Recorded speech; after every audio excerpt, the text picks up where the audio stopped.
Hello and welcome to this week's edition of 50 Years Serving the Island, a series of programmes showcasing highlights from Manx Radio's archives during the station's first 5 decades serving the public in the Isle of Man. In 1968, Manx Radio was transferred into public ownership and became the island's public service broadcaster. Over that time, coverage of the TT races has become a staple in the broadcasting calendar for the station, and today we travel back to 1980 and join Peter Kneale for coverage of the classic TT, which saw the emergence of a racer who is to become a TT legend. The final race of the week, the Classic, certainly lived up to its name with a sensational last lap by Joey Dunlop.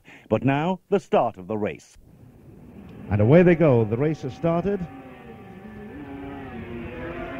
Billy Guthrie leads Jeff Sale, but only just. Now we have number 3, Joey Dunlop, and number 4, Stan Woods. And that's the order. No, 4 leads number 3. Now number 5, Charlie Williams with the 350 Yam, and number 6, Graham McGregor. And it's a big Honda of Graham McGregor that gets away. Charlie wrapped right around that machine as he leaves us here. Now we have number 7, that's Tony Rutter, and number 8, Rocket Ron Haslam on the big Formula 1 Honda. 7 and 8, that's the order they leave us. Now we have a number 9, and that looks as if, to me, as if it could be Sammy McClements. We'll have to check that out. But number 9 is left. Number 10 there is Steve Tonkin. Number 9, I say, did go. It looked as if it could have been Sammy McClements, but we have not had the alterations yet. Number 11 is Ian Richards, and number 12, Mick Grant, has had to push the machine. Number 12, Mick Grant, has pushing the machine to try and get it to fire, and he's got problems. It hasn't fired as yet. Number 14, Dennis Ireland, is away, but Mick Grant, the machine fires, and Mick is away safely now, but lost a little bit of time there. Now number 15, Chas Mortimer, and number 16, Graham Crosby, and Supercross gets a super start, and a wheelie as he goes down the road. Supercross is away safely. Now we have number 17. Billy Guthrie went out at Quarterbridge on this first lap, and Dunlop led McGregor by just 1 second at Ballacrane. With the 750 Yamaha, that's not the Granby Honda, he's changed his machine. Number 3, Joey Dunlop. So where is number 1, Billy Guthrie? He's not come this far as yet. Here's number 4, Stanley Woods, and he outbrakes himself and he takes the slip road. Oh, Stanley, well, a full fuel load as number 6 goes through. That's Graham McGregor. He stopped just about facing the front entrance door, the Ballacrane Hotel, and number 5, Charlie Williams, goes through on the 350 Yamaha. And Stanley's just turning it around. Does he have problems? He's not going to continue. He's parking it on the pavement. He has a problem, does Stanley. We'll certainly get news of it later on. Number 8, Haslam. Number 7, Tony Rutter. And this is number 9, Sammy McClements. And he's on the Honda. It's the Honda that he's on. And Steve Tonkin, it was, right behind him. We were looking to see if indeed it was the Riley Kello Honda that Sammy McClements was on, but it looked to be his Formula 1 machine as number 11, Ian Richards, goes through. Then number 12, Mick Grant. That was neat. That was quick. Stan Wood's problem at Ballacrane was a flat tyre, and another favourite was in trouble at Ballaugh, where Dunlop increased his lead to 4 seconds. He's ditched the 500 Yamaha, and he's the first man on the road now. Will it be number 2, Jeff Sale? It looks as if it is indeed. Jeff Sale on his 750 Yamaha. Second man is Dunlop, number 3, also 750cc Yamaha. Well, Jeff Sale's mechanic was working until well after midnight on that machine last night in my garage, and he was hoping that it would hang together today. Number 6 now, McGregor on the big Honda. Away he goes. That's the machine as used in the Formula 1, and Graham McGregor is determined to get a result today. And the timekeeper looks over with a great smile because he can't believe that everything is so easy. 3 riders through. Normally there's been about 30 through. There's a rider touring down to here already, though. Get the binoculars on him. These are the ones we've been put in as lost, trying to pick up the number. It's Charlie Williams. Charlie Williams is in trouble at Ballaugh. He's touring down the left-hand side. What a disappointment. And here now is Ron Haslam, followed by Tony Rutter. Well, it's not the first time Charlie Williams has had trouble at Ballaugh Bridge here, but this time his machine looks as if it's seized. Grant now, followed by number 9 and 10. Sammy McClements and Steve Tonkin, but Charlie Williams has stopped at Ballaugh by the Isle of Man bank premises and must be thoroughly At the bungalow, Dunlop was closing fast on Jeff Sale. Into view comes the first rider on the road. This is not Joey Dunlop. He's second, and it's number 2, Jeff Sale, still leading on the road, but here's Joey Dunlop. The left knee goes out. Over he goes to the right, and Joey is really trying. A real little tiger. Joey Dunlop, winner of the Schweppes Jubilee race here in 1977, his one victory on the TT course. And we were told that he'd rather lost the taste for motorcycle racing, but you'd never believe it looking at him this morning. Number 6, Graham McGregor, is through. Third on the roads now. And the first 3 have pulled out from the rest of them. The road is clear at the bungalow. Jeff Sale still leading on the road by about 150 yards or so from Joey Dunlop. And will Joey be leading on the roads at the end of the first lap? There are 9 seconds between them. That will give you some idea. Joey Dunlop was leading by 1 second at Ballacrane, 4 seconds at Ballaugh. Now it's stretched to 9 at the bungalow. So Joey is really on his way on this standing start first lap. Here's Mick Grant now on the Honda, number 12 on the front. Over the tram lines he goes, very, very smooth indeed. Oh yes, very smooth and stylish. Mick Grant on the big Honda. There's number 8, Ron Haslam with Tony Rutter. Well, there is a contrast in styles, with Ron Haslam crawling all over the bike and Tony Rutter right behind him, all in one piece with his machine. At the end of lap 1, the order was Dunlop, Sale, McGregor, Grant, Linder and Mortimer. I can tell you now it's Jeff Sale, number 2, across the line now. We start the watch. Here's number 3, Joey Dunlop, giving a signal to his pit, but literally going that quick. It's hard to say what he was trying to tell his pit crew. But leading on the roads now, we have number 2, Jeff Sale, followed closely by number 3, Joey Dunlop. The lights are on for number 6, Graham McGregor, and number 12, Mick Grant, are indicated at signpost corner. The next machine is in view.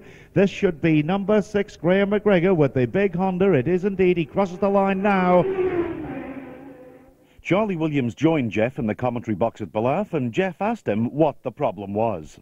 The engine seized on the approach to Ballaugh, Jeff. I had to fit new pistons before the race because, as you know, I blew the 500 up on Wednesday, and we hoped to use the 500 today, but I had to use the 350.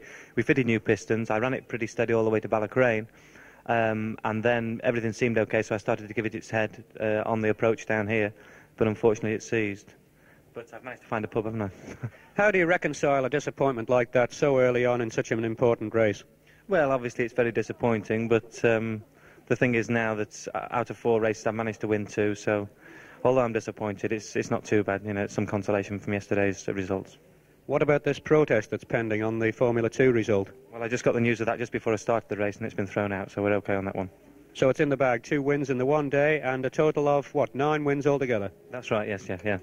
Well, congratulations, and sorry that you haven't had the chance to have a go at this one. Now, he's Joey Dunlop, number 3, first on the road on lap 2.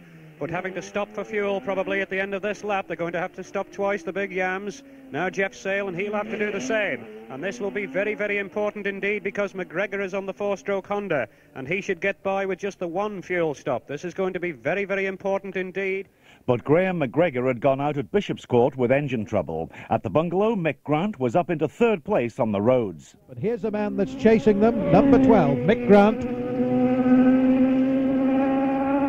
One of these riders who always gives the impression that he's travelling slower than he is, because he's so neat and so stylish. So 20 seconds between first and second, and Mick Grant in 3rd place, 7 seconds behind Sale. Now that's 1 second less than it was at Ballaugh, so maybe... Would Joey Dunlop complete a sub-20-minute lap on lap 2? First machine is on the road now, coming into our view, and is this going to be a sub-20-minute lap? Indeed, it's Joey Dunlop, and he's going straight through.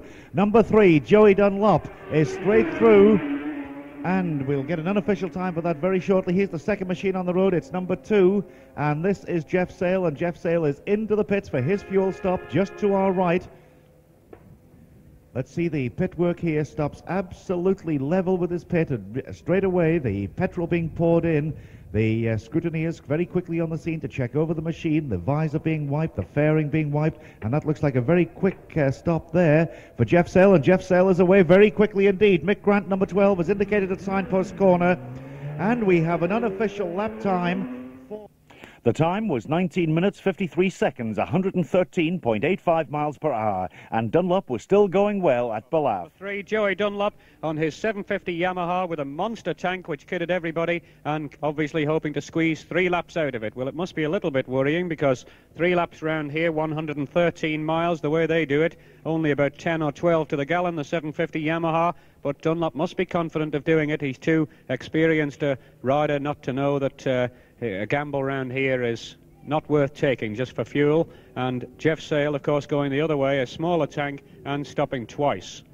He's the second man on the road now. Very, very fast approach it is. Sale.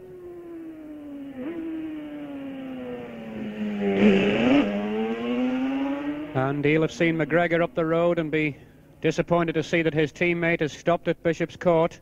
He hasn't walked down to here yet. It's about 1.5 miles or so. I don't know whether he'll do that or whether he'll go back to Kirkmichael. But whatever it is, McGregor's bid for victory is over now. Dunlop now at the bungalow on lap 3. Into the left-hander he goes, plenty of road to spare, just pops the yellow helmet above the streamlining, has a look at the right-hand bend, and then dives under the footbridge and off up the road towards Brandywell. Joey Dunlop away like a rocket, and now we anticipate his pit stop at the end of the 3rd lap. And Mick Grant. And now Mick Grant up into 2nd place. Now number 12. Once again, very smooth. 27 seconds is the interval. That's 2 seconds less than it was at Ramsey. So it's come down from 33 seconds at Ballacrane, 30 seconds at Ballaugh, 29 seconds at Ramsey. Now it's down to 27 seconds. Well, I was telling you about Graham Crosby. He came round the left-hand bend here on his last trip through the bungalow and immediately proceeded to lift the front wheel about. But Jeff Sale was in trouble at the bungalow on this lap. It's number 2, and he's slow. Number 2, Jeff Sale is in trouble. Jeff Sale is in trouble and is touring at the bungalow. What rotten luck for him. Well, it's fast touring, certainly, but Jeff Sale is certainly out of contention at the bungalow on lap 3. The end of lap 3, half distance, and those all-important pit stops. And this could make a tremendous difference. He's the leader on the roads now. It's Joey Dunlop, number 3, coming in for his pit stop, and he's right at the top end of the pits, and also Mick Grant's pit is there as well. Joey Dunlop in at his pit and crosses the line now. We start the watch. Remember, 30 seconds was the time difference, and a lot of activity around that machine. Number 3, Joey Dunlop. The light is not on. Yes, the light is on now for number 12. Mick Grant is there. The dump tank is ready. The mechanics of pit attendants of Joey Dunlop, the machine being refueled. The visor has been wiped. He's getting instructions from his pit attendant. He's been in the pit some 25 seconds now. It looks like a normal fuel stop. He's just checking the amount of petrol that goes in, and an unofficial time of 20 minutes 10.8. 20 minutes 10.8, a slower lap than his previous one. Still in the pits, and it's 30, coming up to 40 seconds now. And Mick Grant not in view as yet, and his pit is right behind number 3, Joey Dunlop. Joey Dunlop has been in the pits now on my watch for some 50 seconds. And here's Mick Grant now. Mick Grant, and Joey Dunlop is just pushing away now. The machine fires and he's away, and Mick Grant is coming into his pit stop. Mick Grant, and what sort of speed pit stop are we going to have from Mick Grant? He stops there now. The fuel being forced in. Nigel Efford, his mechanic, is there. The Honda crew, Barry Simmons overlooking everything. The mechanic there, the scrutineer, I should say, checking. And that's a very quick pit stop. That's something like about 13 seconds. The crowd cheer. Mick Grant, the machine being pushed. He fires and he's away, and that could turn this race.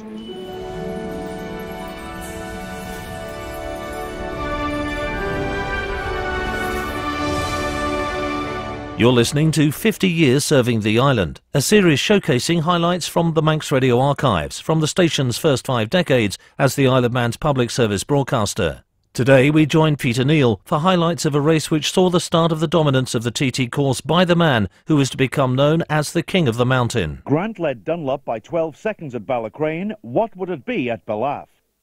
And he's the first man now down the road. It is Joey Dunlop, number 3, swings across to the right-hand side. And we start the watching him as he passes me now. So there's 40 seconds for Mick Grant to get here. Anything less is the distance Mick Grant is leading this race. Perhaps you can hear the helicopter in the background now. No doubt our effects microphone is picking that up. It's just some 13, 14, 15 seconds, so there's no panic. We made it about 13 or 14 seconds by the sound of it at Ballacrane, but they say 12s, but we're only going on the noises. And here he is now. Mick Grant on the Honda, it's 27, 8, 9, 30. Here he is now. So it's a lot less.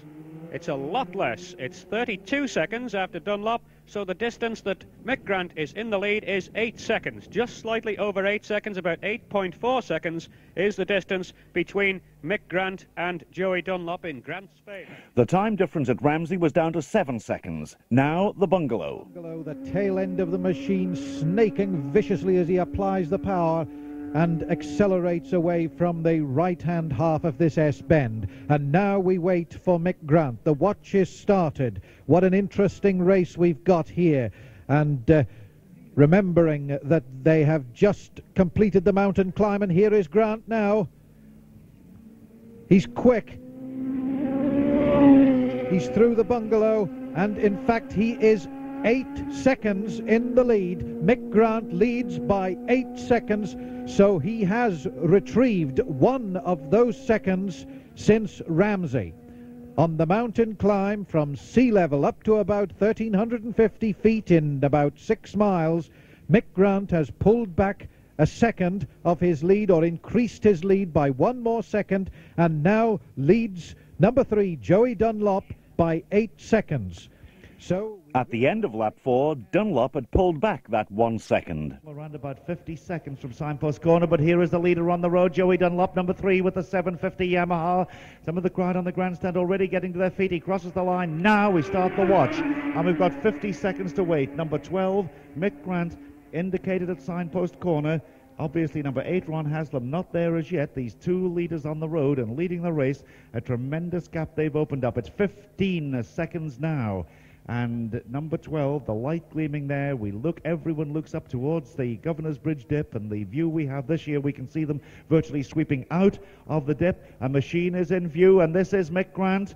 And he gets the signal board, he acknowledges it, he crosses the line now. I stop the watch, and I make it there that he is now finished there some 32 seconds behind Joey Dunlop. Ballacrane now, lap 5. Of the Honda team. There's Mick Grant now. 30 seconds additional time in the pits, taking on gas, and just trailing on the road on corrected times by an amended 5 seconds. So Joey Dunlop really has got this race face on. He's obviously tweaking it that little bit harder on the 7 miles from the start down towards at Ballacrane. That 7 seconds has been diminished by a further 2 seconds. So Joey Dunlop now. The two leaders now at Ballaugh Bridge. Dunlop, a rapid approach, but not so rapid after he leaves the bridge. I think, in fact, he's preserving the frame, or watching the back chain, perhaps, because certainly over the bridge he was very, very slow. And, of course, quite a few riders have paid the penalty of trying to leap over this bridge too fast. The suspension flexes up. Then when it hits the ground, it tightens the back chain, and away the chain goes, as Ron Haslam found to his cost the other day. 25 seconds. Now, where's Grant? I think we can hear him in the distance. It's 30 seconds. Here he is, thundering down to Ballaugh now. 32. It's definitely reducing. Grant is losing all the time. Here he is now, and it's 37.6 seconds. So he is 2.4 seconds in the lead. Mick Grant is 2.4 seconds in the lead, which is a lot different to Ballacrane, where it was 5 seconds, and a lot different to the grandstand, where it was 7.6. It's a split second. At the bungalow on this 5th lap, Grant and Dunlop were almost level on time. Joey Dunlop is approaching the bungalow now, very, very fast indeed. He's still leading on the road. Some of the crowd actually shouting to him, certainly waving as well. A flash goes off. Don't know that that's a very good idea, but Joey Dunlop takes no notice at all and goes streaking up the left-hand side of the road. And the watch is started. Now then, 40 seconds for Mick Grant to get here. Grant gained a little on the mountain climb, and the last time they went round this TT course. 20 seconds have gone. No sign of Grant yet. We're on lap 5. We're waiting for Mick Grant. Joey Dunlop safely through the bungalow. A lap and a bit to do, and here's Grant coming sweeping into view now. Grant tremendously fast. The front end dips. He banks it into the left-hander. Over the tram lines he goes. Mick Grant makes no acknowledgement. The crowds are all waving. So who would lead the race as they started their final lap? In close company is the second one. We're looking for number 3. Across the line now, and the watch ticking away. Joey Dunlop is away on a 6th and final lap, and Mick Grant is indicated at signpost corner. It's now 10 seconds. Remember, the difference was 40 seconds. It's 15 seconds now. Mick Grant with that big Works Honda. 20 seconds have gone. And a lap time for Joey Dunlop unofficially of 19 minutes, 57.4 seconds. It's now 30 seconds. A machine is in view. It's 35 seconds. It's going to be very close indeed. Mick Grant is here. He gets a signal board. He crosses the line. Now, I stop the watch, and would you believe I make it exactly 40 seconds? I can't separate them on my watch between the leaders at the end of... The official time difference was 0.2 of a second in favour of Grant. This final lap by Dunlop was to make history. Here he is at Ballacrane. And certainly a claim is justified for the Ray racing man Joey Dunlop. Well, will it be when Irish eyes are smiling that they sing tonight, or indeed will it be another TT Tourist winning trophy to go home with the Squire of Lepton Grange to go on the sideboard in his palatial pad up there near Huddersfield? We're awaiting then on Mick Grant to come our way. And now, Mick Grant. And there's Mick Grant behind them. The two in front of him are 67 and 72. 67 Jimmy Scott and 72. Well, that wasn't Peter Grove because that was a substitute rider, but Mick Grant was there. And what do we have? Let's wait on this. Mick Grant leads by just 0.3 of a second. He's pulled back just 1/10 of a second in the 7.5 miles trundle down to Ballacrane on the final time. Mick Grant leading Joey Dunlop by just 0.3 of a second. So Mick had held his advantage over Joey to Ballacrane. What would the position be at Ballaugh? Joey Dunlop comes down the yellow helmet. He changes through the box now. Everybody waves to him. He can't get any more encouragement. Start the watch now, and he's a front wheel landing for Joey Dunlop. Now we've got 40 seconds to wait for the arrival of Mick Grant on the Honda. Grant now will be about Kirkmichael. Such is the distance these blokes cover. They're averaging about 135 miles an hour. Interesting to hear the speed trap speeds, incidentally, about 160 odd, which makes a nonsense of the 191 we heard a few years ago going down to Brandish. Perhaps they had the note upside down. Maybe it was 161. Whatever. Mick Grant will have that Honda right against the red line coming down to here now. It's 32, 33, 34, 35. I'd say Dunlop is ahead. 37, 8, 9, 40. Dunlop has taken the lead by a mile. He's Grant now, but he's way down. Grant is way down. Grant is 4 seconds behind. Grant is 4.1 second or 4.2 seconds behind. And so the leaders reach the top of the mountain climb for the 6th and final time. And that is the sound of Joey Dunlop's Yamaha as he squirts it away from the bungalow on the last lap. On his way, he hopes, to a classic TT victory. The watch is started. The all-important figure is 40 seconds. Can Mick Grant get here in time? 25 seconds have gone. No sign of Grant yet. This is the part of the course where Grant normally makes his presence felt. He normally pulls some of the difference back on the mountain climb.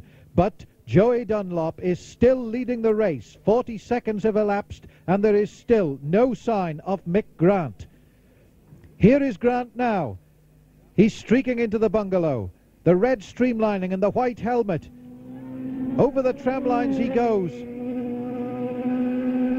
And as the crowd waves to him, the watch stops, and it shows that Joey Dunlop has extended his lead this time on the climb up from Ramsey, and the interval is now 14 seconds in favour. And so to the finish of a fantastic lap. And Bill Boak has the checkered flag, a machine is in view, and the crowds are waving already, and this is Joey Dunlop coming in to win the Classic TT across the line now, and what a reception he gets. What a reception he gets from the crowded grandstand, and the light for number 12, Mick Grant, is on now. He's there, but I don't think even Mick Grant can get here in 25 seconds. I don't think he can get within 25 seconds. It's 21, 24, 25, and we have another lap record on our unofficial timings of 19 minutes, 38.8 seconds. Would you believe it? That's the time we have. It'll be confirmed shortly. The 40 seconds are up now, so Joey Dunlop is the winner, and we wait now for Mick Grant to come into second place. No sign of him as yet, but I'm sure he's going to get quite a reception too from his fans. A machine in view now. This looks like Mick Grant. It is indeed. The crowd already waving to him. The checkered flag is ready, and Mick Grant gets a reception from the crowd as he crosses the line, and I make it, and I just don't believe it really, 20.9 seconds down on Joey Dunlop, and we're waiting for confirmation of that lap record. And if it is confirmed at 19 minutes, 38.8 seconds, and that's nearly 10 seconds off the lap record, 115.22 miles per hour. What a tremendous finish. After the race, Chris Carter asked Joey Dunlop if he'd known he was going so fast. If I knew it was, I maybe just slowed up. Obviously, you were aware of the problems you were likely to have in the pit stops. Did you think that Mick would pull back as much as he did, though, in that very quick refuelling? No, I didn't think he'd pull back just as much, but I had to take on 8 gallon, and it took a lot of time. Indeed, and of course you had a big old tank for the job. Any problems with so much fuel? No, it broke the straps of the tank in the first lap, and I had to go over Balak on that very slowly. So. And Chris asked Mick Grant what had happened at the start of the race. Yeah, at the start I should have had some L plates on. I stalled the damn thing, but... And what happened after that? Well, the big problem that I had was that I think the gearing was wrong, and I was only using 4th gear, which not only hampered me for top speed, but it lost all the corners as well. But, you know, it's one of those things. Right, obviously you made a super quick pit stop, and your team of mechanics must be congratulated on that. Yeah, they did an absolutely fantastic job, and hardly spilling the fuel at all. Really fantastic. You must have a word with Chaz Mortimer about this. It was actually Chaz that gave us the tips. Fine. But having sort of regained the lead with that very quick fuel stop, did you sort of suspect that things would then go your way? Well, actually, with Joey pulling out 30 seconds in the first 3 laps, I knew I'd have my work cut out. But I just stuck at it as hard as I could, and I couldn't do any more. The last lap, I got into a couple of moments which I wasn't right happy about, so I just I went as quick as I could. All right, let's talk about these moments. I know you don't want to, but where did you go grass tracking then? No, I didn't actually grass track. I was about maybe 3 foot offline coming out of Quarry Bends, and then somewhere at the mountain I was just a little bit offline, because I think, to ride around here you want to be on the road, not on the grass, and I like to be online. What do you feel now this Irish fella's taking your lap record off you? Well, I let him hold it for 1 year. So we'll see if Mick can do it in 1981. Peter Kneale with highlights of the 1980 Classic TT, which saw the start of Joey Dunlop's dominance of the mountain course. And you can hear that programme and additional content from the Manx Radio archives, including commentary of Graham Crosby's victory in the Senior TT the same year, online at manxradio.com/portal.